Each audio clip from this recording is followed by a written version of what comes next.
3rd and 6. Here goes Darnold out. Picked off on the play. He may take it all the way. That's Xavier Rhodes. On the way for a touchdown. Darnold is 13 to 22. Good block by the right tackle. Intercepted on the play. J.J. Carrie. He's got blockers. And he's got a touchdown.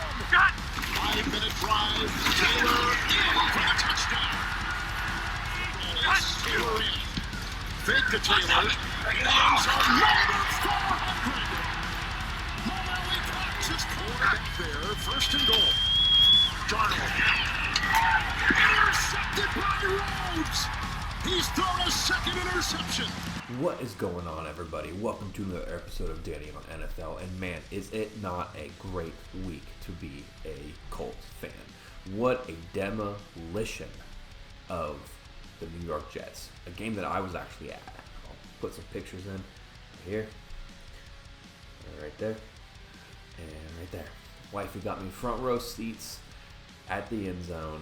Fantastic. I had a front row seat to the TJ Carrie pick six. I had a front row seat to the Xavier Rhodes pick six, to the Mulally Cox, and the end zone pick by Xavier. Fellas, never settle. Okay, so now let's get into it. So first we're gonna talk about, of course, we're gonna talk about some of the good things that what the Colts actually did. So the box score shows Sam Darnold throwing 17 of 29, 168 yards, a touchdown, and 3 picks. So, of course, right off the bat, you're looking at that. Those 3 picks are huge, right? When you think about that, too, I mean, the Colts offense didn't even take the field until 5 minutes into the first, 5 minutes left in the first quarter. I mean, and they were already up by 7 points. I mean, what else do you want from a defense, right? So Frank Gore came back to Lucas Oil. He had 15 for 57. Darnold scrambled a couple times, which we're going to get into that a little bit later too. And I mean, for all of the things that Sam Darnold did not have going for him, I mean, he's basically down to his practice squad receivers at this point. Both the tackles were out. I was actually surprised that we didn't get more sacks on him, considering that the tackles are actually out, right? But I mean, the Colts did, I guess we'll get into the pressure thing right now. So the Colts did a pretty good job of getting pressure on them. They just could not wrap him up. I remember watching the game, and I remember seeing, I would say, probably 6 or 7 times where the pressure was getting to Darnold, but he was scramble out of it for some ungodly reason. And that just drives me insane, right? I mean, that's really not what you actually want. What you really want is, you want to wrap up the quarterback and you want to get that pressure, basically, right? So Muhammad and Buckner led the team. They both had 5 pressures. The frustrating part is that we did get a couple sacks on him. So the first one was Justin Houston, that of course was the safety. And then we had a corner blitz by Kenny Moore, which, God bless Kenny Moore. He is so good at that corner blitz. And there is a give and take to the nickel package. I mean, of course, you have Kenny Moore on the field, who is obviously probably the best nickel corner in the league. And then, but the problem with that is Anthony Walker is off the field. And I said this kind of going into the season, that our linebacker core is so good that it's going to be hard to leave people on the sideline. That it's going to be really hard to see that amount of talent stick on the sideline for a long time. And that's the problem with Walker. Walker is very, very good. He's very fast. But Bangu is just a little bit faster, and I think he does a better job in that nickel, because kind of what you want from that nickel is somebody who's a little bit faster, who's a little bit who shifts a little bit better because of the speed of the offense that is on the field. Usually that nickel backer is asked to play in pass coverage a lot more. He is asked to go into man coverage a lot more. And he also needs to be faster to kind of keep up with the slot receivers and kind of get in between that out route or that in route a little bit better. And I think that Bango does that just a little bit better. He's just a little bit fast. Now, Buckner did get a hit, Darnold. Muhammad got a couple hits on him. Combined with them both, they had 7 hurries. Autry had a couple pressures. He got a hit and a couple hurries. Tyquan Lewis kind of got in there too. Bango actually did get a couple of hurries too. Justin Houston got the lone sack on the defensive line. But overall, it was a really, really, really good job by the defense at really containing the Jets. And I've said this for a very long time, since probably like 2005, that the mark of a good team is beating up on the teams that you are supposed to beat up on, right? If you think about the historically really good Colts teams, you think about those times where we beat up on Houston when they were a really bad team. You think about those times where we beat up on the Titans when they were a really bad team.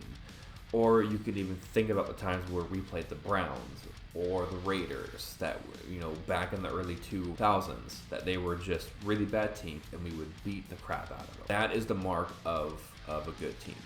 And then also the mark of a good team is eking out those close wins against teams that you are pretty much equally matched, right? Like we go back to last year when we played the Chiefs, right? Like a lot of people forget about that. A lot of people do not remember the fact that the Colts actually went into Arrowhead and beat them and ran the ball down their throat, right? Like Quentin Nelson says, run the damn ball, right? We went down there. Marlon Mack was the MVP of that game. And, I mean, we had a drive where we took 10 minutes off of the clock and scored a touchdown, right? I mean, that's the mark of a good team. And so what it seems to be right now is that Jacksonville game is a outlier, not the standard of what the defense is for the Colts. And that seems to be really good news. I mean, the Colts defense right now is number 1 in total defense. They're number 3 in rushing defense, and they're number 1 in passing defense as well. They're also number 1 in turnovers too. And to think about it too, right? So against the Vikings and against the Jets, they have scored a total of 18 points in 2 weeks. So they have dominated these teams on their home field, right? Again, which is the mark of a good team, is that you want to be able to go into your home stadium and beat up on those teams that you are opposed to beat up on, which they did. So a couple of other things that I want to talk about too when it comes to the Colts defense is Carrie Willis played really well. He had 7 total tackles. In pass coverage, he had a breakup. He only allowed 9 yards on 1 catch. So that was really good to see. Everyone knows I'm a huge Carrie Willis fan. I really love how he's so fast and he's very physical for his side. Now, of course, the player that really stood out was Xavier Rhodes with those 2 picks plus the pick 6, and that end zone pick was just awesome. I mean, like I said, I had a front row seat to it, and watching him play. I mean, of course, I'm a little bit biased as a Colts fan. I will also say that even when he was with the Vikings, I was always a big fan of him as well. So I've been watching him for a couple of years now, and when he's on, he is on, right? There is no stopping him. I mean, he had a coverage rating of 94, which is the highest of his entire career. So let me just go over some of the things of what he did. So there were 5 passes thrown to him. He allowed 1, which is a 20% reception rating. It was 1 for 11 yards with 6 yards after the catch. He had 2 picks, 2 pass breakups, and Darnold had a passer rating of 0 when targeting him. And on top of that, he returned 1 for a touchdown. So just think about that, and really how good that he played. How can you not give the guy the credit, right? For all the talk about how Xavier Rhodes is washed up. I mean, I wrote a article for Horseshoe Heroes, which I'll post right here. And I said that the secondary was going to be the Achilles heel for the Colts, and specifically the young ones. And that doesn't seem to be the case right now. I mean, they are number 1 in passing defense. So here's a couple of other things that happened too. Okay, so the Jets had time of possession was 29 minutes 52 seconds. So I mean, they were able to move the ball, right? And really where they were able to move it is honestly on those scramble plays. I mean the Colts were really good at getting them down to like a 3rd and 7, 3rd and 8, right? But it was just Darnold was able to kind of scramble around this stuff. So the Jets had 260 total yards, 151 passing yards. They had a 4.3 yards per play, which is pretty good. They had 15 first downs. So again, like I said, they were able to move the ball on 1st and 2nd down. Now on 3rd down, they were 3 of 12. They did have 60 plays. So again, they were really good at moving the ball. It was just where they were turning the ball over was near the opposing end zone. They also had 7 penalties for 57 yards. They had 5 punts and 2 sacks allowed. The Colts did a really good job on the defensive side. Okay, so moving on to the offense. Where the offense struggles is the red zone. One of the things that I did see happen too, they had a 1st down and 10, 1st down and goal inside of the 10, and we had to go for it on 4th down, and we got it with Taylor, thankfully. But the problem still remains is that we have such a good offensive line. Why are we not just running the ball in that? Like Nelson says, run the damn ball, right? Why are we not just running the ball down their throat? We also we had Pittman, who went out with compartment leg syndrome, which apparently is a very, very dangerous thing. If you haven't already, follow his YouTube channel. I'll put a link here for you. Make sure that you follow him. He is quickly becoming one of my favorite players. He is such a cool dude.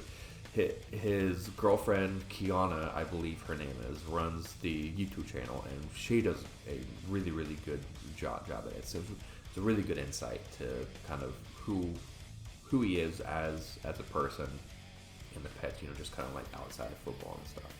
So on 3rd down, the Colts were 3 of 10. We got to get better at that, right? 3rd down is really where the games are won. If you can get 3rd downs, if you can get like a 3rd down and 1, we will get that every single time. Just do again, run behind Nelson. Just do an ISO right behind Nelson and Kelly, right? Boom, done. That you will get that 1st down every single time. Or have Q pull. 4th down, we were 1 of 1. That was that touchdown that I was telling you about. We only had 4 penalties, which is very, very good. I mean, the Colts in general are one of the least penalized teams. So that was good to see. Only 40 yards Now, I think really where the team excelled, which is what Frank Wright kind of talked about in his Monday press conference, was what they called the hidden yardage. Now, that's where Sanchez was punting really well. I don't know the exact number, but here it is, 4. He had 4 punts, and all of them were within the opponent's 30-yard. We were backing them up and forcing them to go the length of the field, right? We didn't have a turnover either, which was, for the first time. I mean, the Colts are running just on all cylinders all game long, and it was just great to see this team put up a defensive stand like what they did. Now, one thing that happened too is offensive line did a really good job too. So in this game, we didn't allow a single sack, and we only had five hurries, which is 5 pressures. So the Colts again are running on all cylinders here.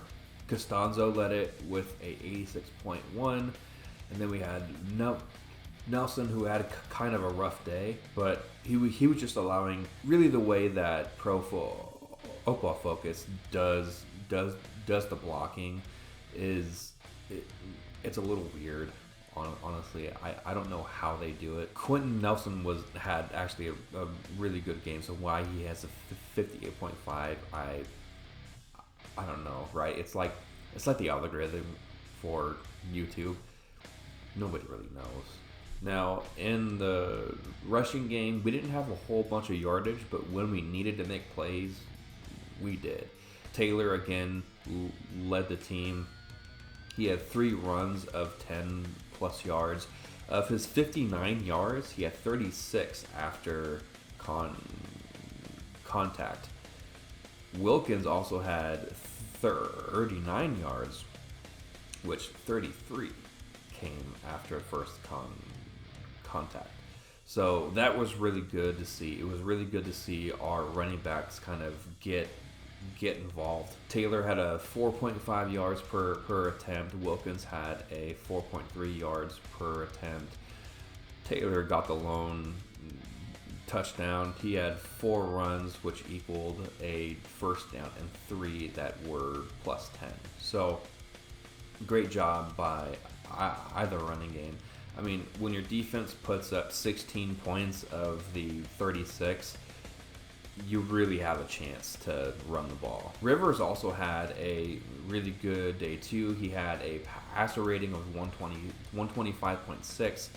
He was 17 of 21, 217 yards, and a touchdown. So again, it doesn't sound like it's that much, but again, we have to remember Colts defense basically took 2 possessions off of the field, which would have either A, been a touchdown for the rushing game, or B, would have been a touchdown for Rivers too. He could have easily thrown 29 of 35 for 325 yards and 2 more touchdowns. The Colts offense was just a well-oiled machine on Sunday.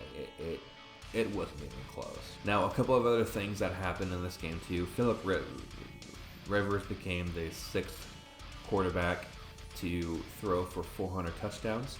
He also surpassed 60,000 yards. So there is that too. Okay. So with that being said, we'll go ahead and end this recap here. Now, looking forward, we do have the Bears. Now, the Bears said that they're going to be starting Nick Foles. I think we can all admit that every single Bears fan had a sigh of relief seeing Nick Foles go in there. Now, Trubisky-led Bears and the Nick Foles-led Bears are basically two separate offenses. I would feel much better if we were going against Mitchell, but we are not. We are going against Foles. And let's not forget, too, that the Bears are 3-0. And they just came back from a huge win against the Rams, who actually have a very, very good defense, too. There's a lot of work to be done I'm going to do a film study going over this game, probably more focusing on the defense, since the defense really did a good job.